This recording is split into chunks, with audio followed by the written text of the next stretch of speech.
इस व्यक्ति को ये होगा, वो अपनी बीवी का जीना नरक कर देगा। वो बेचारी नैहर जाएगी 10 दिन के लिए, अगर 11 दिन रुक जाएगी तो कहेगा चट्टा कहीं की 10 दिन रुकल थी, एक दिन पहिलका वाला से मिली होगी, हाई है हाउ है।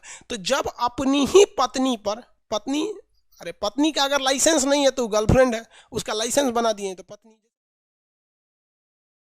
ये एक अगला क्या चीज आता है भैया, अगला आता है डेल्यूशन ऑफ रिफरेंस। रिफरेंस में क्या होता है, ये ससुरा बहुत इसमें समझ रहे हैं। इस रिफरेंस में क्या हो जाता है, शक हो जाता है, किसी भी आदमी पर शक हो जाएगा, आपको अपने दोस्त पे बिलीव नहीं होगा, शक हो जाएगा, ये गड़बड़ हमको धोखा देगा, ये आदमी ठीक नहीं है।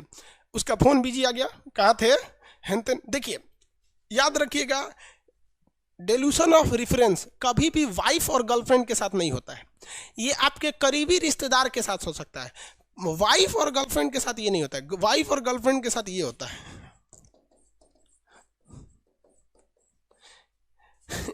Dilution of infertility. Dilution of infertility में वो व्यक्ति अपनी पत्नी और अपनी गर्लफ्रेंड पे कभी बिलीव नहीं करेगा, उसको लगेगा ये दूसर से फसल है। अगर फोन किया, फोन बिजी आ गया, अगला फोन जैसे उठेगा गरियाएगा, रे चट्टी कहीं की कहाँ बिजी थी, रे पगली कहीं की हाई हो। तो वो क्या हो जाएगा भैया, डेल्यूशन ऑफ इनफर्टिलिटी है, वो वाइफ और गर्लफ्रेंड में होता है। जिस व्यक्ति को ये होगा, वो अपनी बीवी का जीना नरक कर देगा। वो बेचारी नैहर जाएगी 10 दिन के लिए, अगर 11 दिन रुक जाएगी तो कहेगा चट्टा कहीं की 10 दिन रुकल थी, एक दिन पहिलका वाला से मिली होगी, हाई है हाउ है।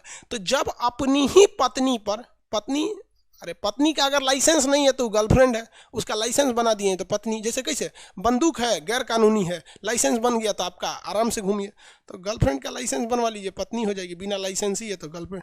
तो दोनों में तो ज़्यादा का अंतर नहीं है, मतलब बात समझिए वहाँ पे। तो ये जो है ना, ये इनफर्टिलिटी भी शक का है और रेफरेंस भी शक का बीमारी है। लेकिन अगर पत्नी पे शक हो गया तो वो क्या है, इनफर्टिलिटी। ये न जाने कितनों की जिंदगी बर्बाद की। आप देखेंगे पति पत्नी पे हमेशा झगड़ा होते रहता है, हमेशा। अरे उन गधों को इलाज करा लो ससुरा, तो नहीं, टैबलेट देगा आपको, आराम से 2-3 महीना खाइएगा, शांति से रह जाइएगा। यहाँ पर डिल्यूशन समझ में आ रहा है कि नहीं है सर?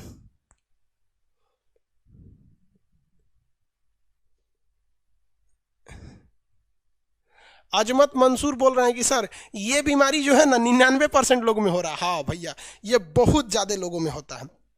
अब देखिए, ऐसा नहीं है कि ये केवल लड़कों में होता है, लड़कियों में भी होता है। उस ससुरी अपनी हस्बैंड पे बिलीव नहीं करेगी, इसलिए देखिएगा हमेशा उल्टा सीधा लड़ते रहेंगे सब उसमें। अब देखिए, ये एक ऐसी बीमारी है ना, ये मेंटली है, आपको शक है, रियल तो है नहीं।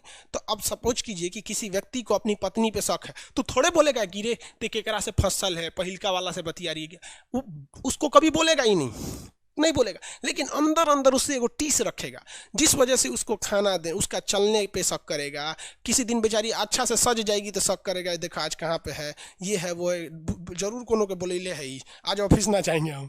बेचारा ये बीमारी है यार, ये सबको इलाज कराओ। आप लड़की हो या लड़का हो, ये आपकी ज़िंदगी बर्बाद कर देगा, ये आपको दिमाग को बढ़ने नहीं देगा। हर लड़का को आज लड़का लड़की में समस्या बहुत भयानक आ जा रहा है, सिजोफ्रेनिया बहुत बढ़ गया है। यहाँ पर आपको पता होना चाहिए कौन सा सिजोफ्रेनिया। जाके कहेंगे सिजोफ्रेनिया, सीधे बोलिए भैया। आपको अगर सिजोफ्रेनिया, अगर दूसरा कोई भी बोलता है, आपको लगता है आप ही के बारे में बोल रहा है, तब ये परसेप्शन है, आपने गलत विचारधारा। अगर आपको अपने करीबी लोगों पर शक हो रहा है तो ये रेफरेंस है।